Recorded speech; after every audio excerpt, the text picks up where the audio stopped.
treat. I have the toughest woman I know, literally the toughest woman I know, my mother. And before we get started, I just want to tell you a little bit about my mom. In spite of all the challenges she has faced, which have been a lot, I promise you, it's going to be amazing when you hear it. She has overcome just about everything, every obstacle. She's never taken no for an answer, and ultimately ended up in business, retiring, just doing such a great job. She sold her pet manufacturing company, which turned into an international company, and she recently sold that. And I'm just so proud of her.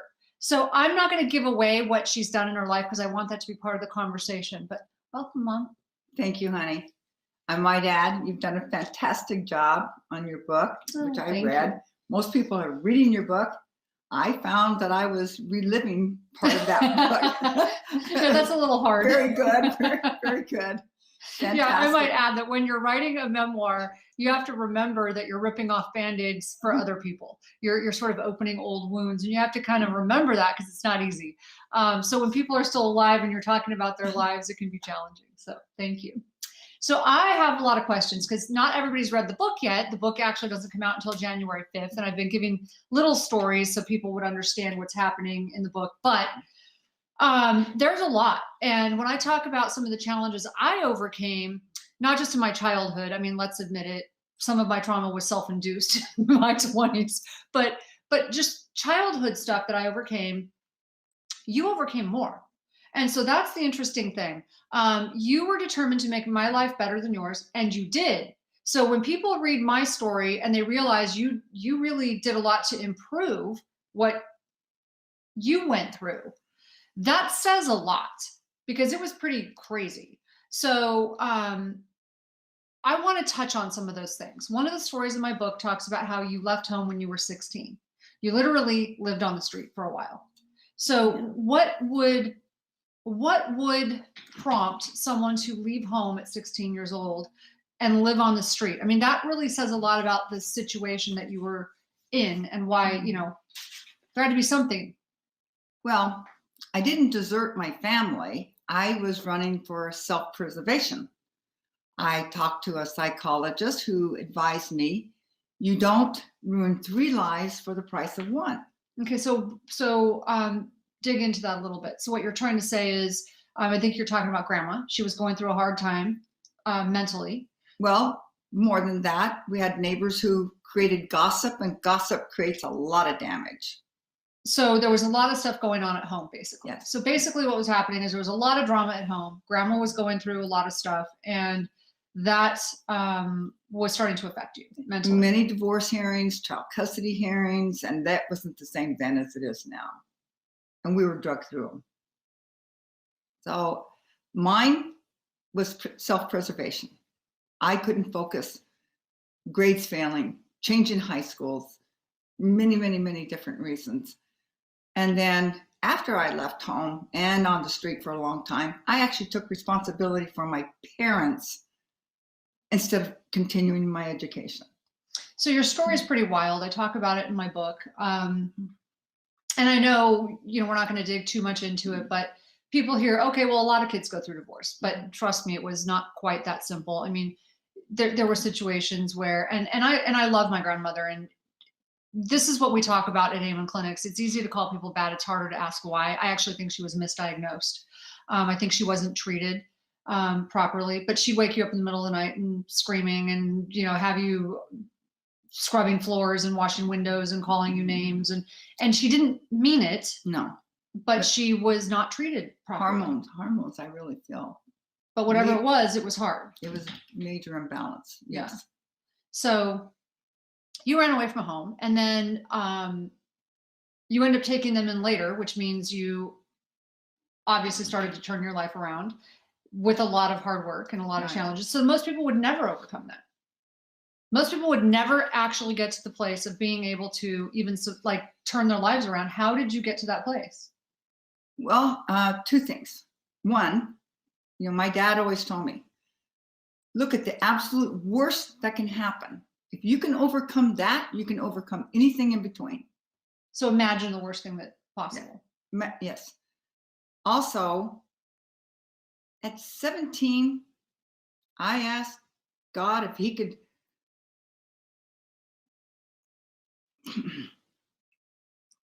show me what he wanted, I promised to follow. He did, I did. Ever since then, I followed directions. Simple as that. And if he would have asked me in my 20s, what do you want? If I would have told him what I wanted at 20, of course, I would have fallen far short from what he blessed me with. Yeah, that's a really good point. Even with all my trials yeah, that I came up with, because he blessed me far more. I love that. That's amazing. But, the Bible says, if you have faith, I will bless you. But if you follow your faith, I will magnify you. I love that. So one of the things that I find so colorful about you, I sort of describe you in my book as this cross between Lucille Ball and the Tasmanian Devil.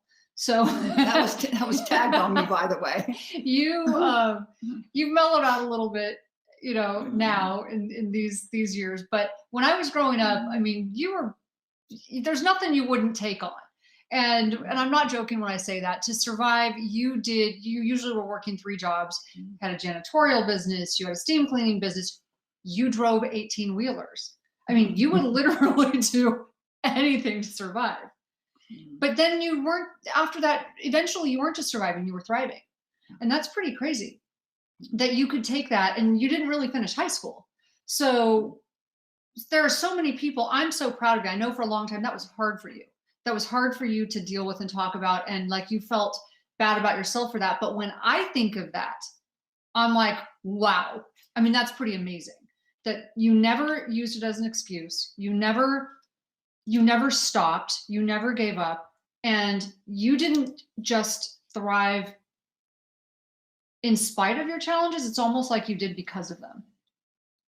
I always felt, unless it was brain surgery on myself, I could do it. Well, you had that. I know, but I didn't do it. But yeah, you're right. But I always felt like you either step out in faith or you hold back in fear.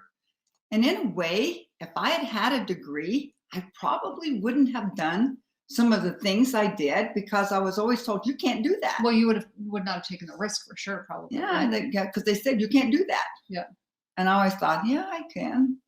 I remember growing up, you telling me you had to have your own business because no one was ever going to pay you what you were worth because you didn't have a degree. Well, not only that, women couldn't make practically over minimum wage, couldn't work over 8 hours overtime. And we couldn't survive on that. Right. I was having to work 3 jobs just to survive. And then I thought, nah. And no laws on sexual harassment. Quit many jobs, didn't wait 20 years. Yeah. So it was like, have to create it. So my first corporation, I had a man's name in front of my name. I know, I write that story. It's really great. My God. Yeah. It had to be my maiden name and then another name. So that's going to confuse people. But what she did is she took her middle name, Josephine, shortened it to Joe, and started her business under the name Joe Harris so that it looked like a man's company. It's a great story in the book about how she sort of overcame this sexual harassment and discrimination barrier. Yeah, the boss is in town. I got to go. Yeah. I could get out of a lot of trouble that way. So that's great. It's a great story. So I love that. And you were never limited by ladylike choices. And that was one thing that I realized. It was like, you didn't really care what the job was. You were just going to do it. So it doesn't matter how dirty it is, as long as you're not ashamed to hold your head up. Yeah. I love and that. Grandma always said that. And we see less of that in this generation, I think. Grandma always said, someone can take everything you own, but no one can take your self-respect. You have to give it up. Yeah, no, I love that. So this had a lot of impact on me, and we had some hard times when I was young, not just financially, but one thing, I mean, you were pretty much taking care of everyone in our family, your mother, your father. So you brought some of that chaos from your childhood ended up following us. Then you took care of your brother, who was a heroin addict, and it created some chaos for us growing up. But That's what the book is about. There's a lot of family drama in there. However, what I noticed eventually, which I didn't obviously appreciate when I was really young, was that your grit became my grit. Yeah. So over time, one of the lessons I learned from you was that there's a lot of things about my family I don't like, that I don't want to be like, but there are some things I really do like that I want to be like. And that was one. I might add one thing. I know it was kind of after watching my brother's head fall in the spaghetti, but Because he was on heroin. When I told him I was taking him and I was going to drop him off on whatever street corner he wanted, he said, "I can't believe that you think your brother is a dope addict." Yeah, I've had those conversations with people in my family. I really think I was in self-denial. Yeah, a little bit. But it took a lot. Because he was your baby brother. Yeah. And I was always taking care of him. Yeah. And still. Yeah. I can't, when it comes to family, we were always together. You know, I didn't inherit that. I actually disconnected from pretty much everybody. I know. I know. Because of just the drama. So I had to learn, one of the things I had to learn, you had to learn how to draw boundaries. I had to learn how to reconnect. I had to learn how to draw boundaries just to girls that needed help. I know. Yeah, there were lots of strangers who moved into our house too. So. You know, I used to think if anyone would have just given me a break. So I wanted to give. So you trusted people who didn't necessarily deserve your trust. I know. Yeah. I didn't think about how it affected you on that. I thought, no, that it was okay.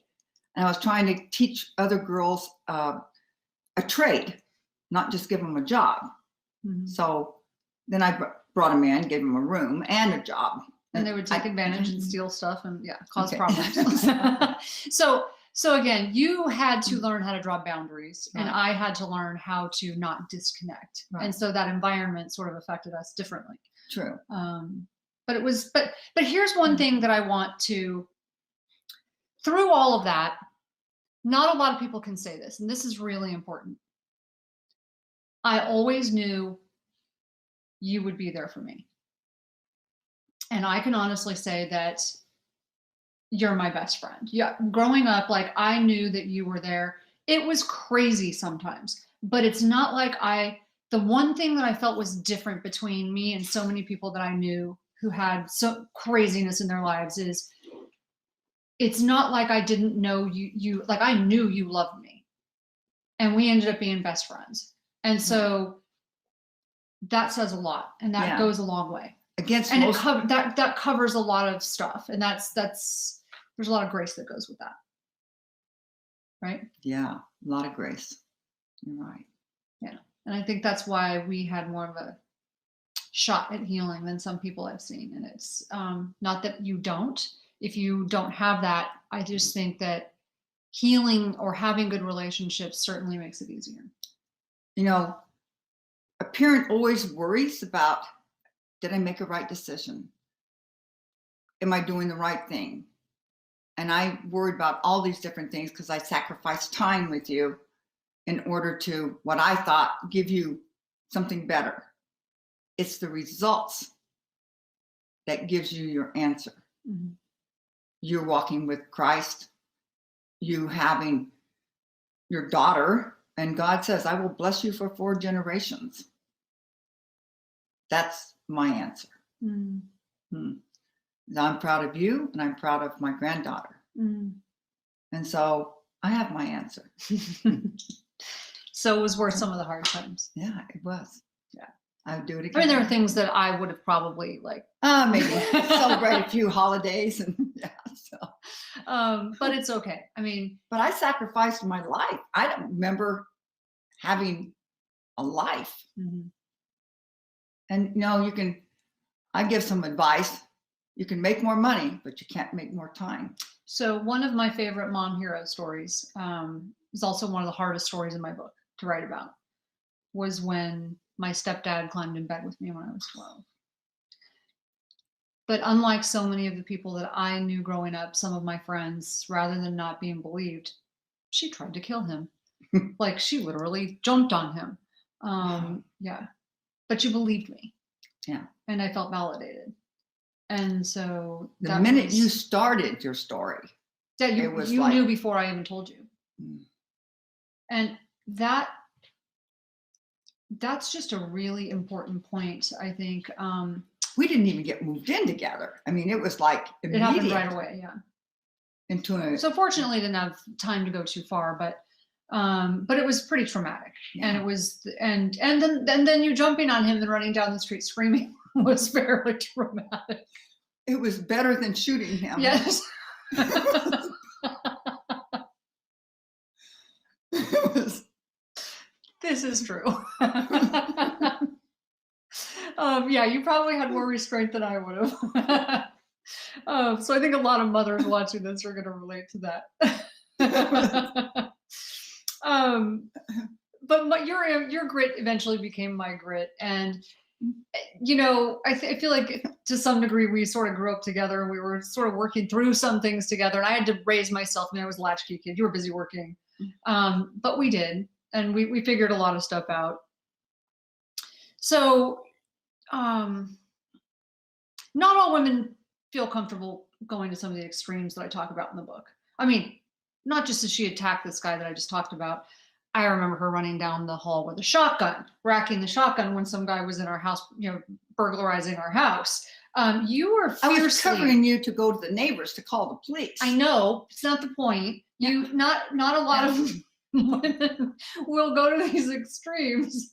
And all I remember when I was growing up was this like wildly, fiercely protective, one of my memories of you that I remember it being one of my best memories and feeling so safe and so happy. We were out horseback riding for a whole day. We went whole day up in the mountains, just you and me. And it was so great. And you were such a, you loved your horse, and you were riding your horse. And I remember you getting off the horse. And as you were getting off the horse, you had this poncho on, and I saw the outline of your gun, which you carried frequently. And, and it was this picture of this sort of like wild, intensely beautiful, protective woman in my life. And even though things were crazy, I kind of knew eventually it was going to be okay.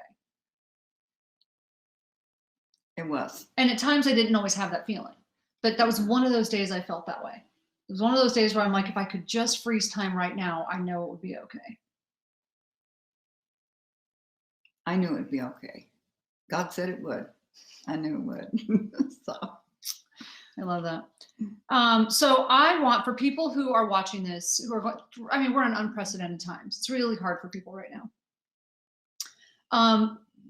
You went through so much. We went through so much. But what would you say is the single most important factor in overcoming? What was it for you that was the single most important factor in overcoming from this high school teenage runaway, high school dropout, teenage runaway, to this ultra successful entrepreneur? I didn't do it alone. I was following direction. I promised God I would follow his direction. I would pray at night, and I knew what to do in the morning. So faith. It was my faith. I followed directions. I know people would say, and I'm telling you, only through the grace of God did I get here. Without a high school diploma and to reach these heights, it's not believing. Believing is it's trying. Faith is one step further. It's knowing and doing it. Mm-hmm. And doing it even when you don't think you can. When I knew I was supposed to take this job and then receive and take a different job afterwards, I was making double the money, more than double the money. I quit that job and took another job making way less because I knew I was supposed to do that. Mm. So that was, and my brother's telling me, are you crazy? But you were just following. But I was supposed to follow that direction. But it taught me business. Mm.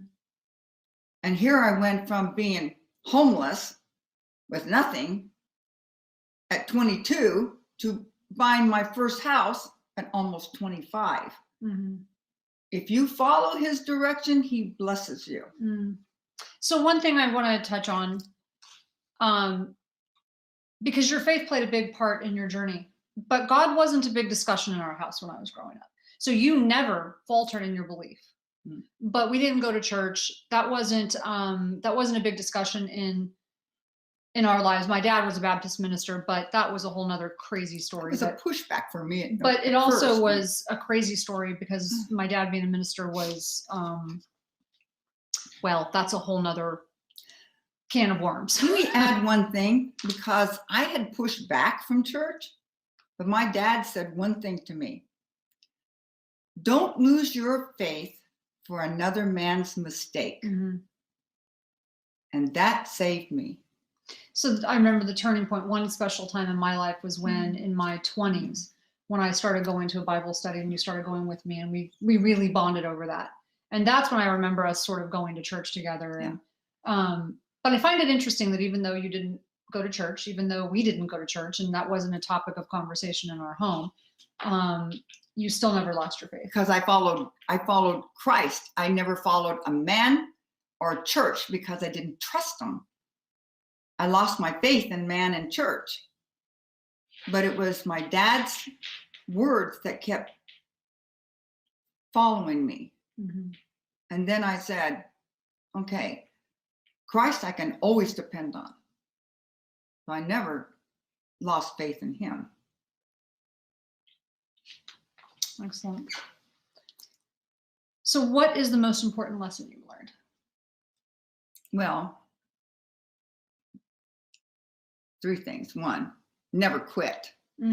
Never give up, because you'll never get up. I like that. And I follow directions. I follow God, but it's my faith that I follow. And it's your grit, your determination that you need, that constant drive that you have to have, that gets you there. It's that drive and that determination. You know, if you value yourself by what people say, you're never going to win. But if you put your value in what God thinks you are, you'll always win. Because his value of you was greater than anyone else's. And it's constant and forgiving. And he gives you grace. So I notice comments coming in and questions, and I will answer them as soon as we are done with the show. I'll reach out to you. I will answer your questions. But before we do that, before you leave for the day, I want you to leave listeners with one practical tip. What's one practical tip you can leave people with today to help them if they're in a bad place, whether it's emotionally or in business, or they're just trying to get up and get out of the situation they're in? Think a good thought, because it's your mind that takes you down. It's not necessarily real. So your thoughts lie. Your thoughts lie to you. Yeah, I mean, and it's not, let me say something. I always thought, gee, if I could only have this, it would be great. It would be happy. And God gave it to me. And I thought, okay, if I could only have this would be wonderful. And God gave it to me, and it lost its value once I had it. Then I thought, okay, if I could only have this, and he gave it to me. And after I had it, it didn't have the meaning that it had before I got it. The only one thing that never lost its value and gained its value was God. Remember, all those things that I had just started crumbling. It deteriorated. You can make more money, but you'll never make more time, except one place. There is eternity. That's my faith. That's not your faith necessarily, but just know what you don't believe in. Trust me, there's a lot more there. I love that. So it worked for me. She's very passionate. I told you, cross, between Lucille Ball, Tasmanian Devil. Very passionate. And you know what? I They love it. call me a Tasmanian, so.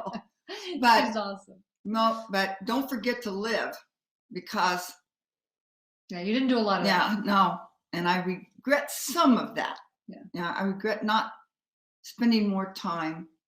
I Mhm. watch you and Chloe, and I think, wow, why couldn't I have taken a little more time? You know, but I had to also I also make had more decisions. opportunity to do that than you did.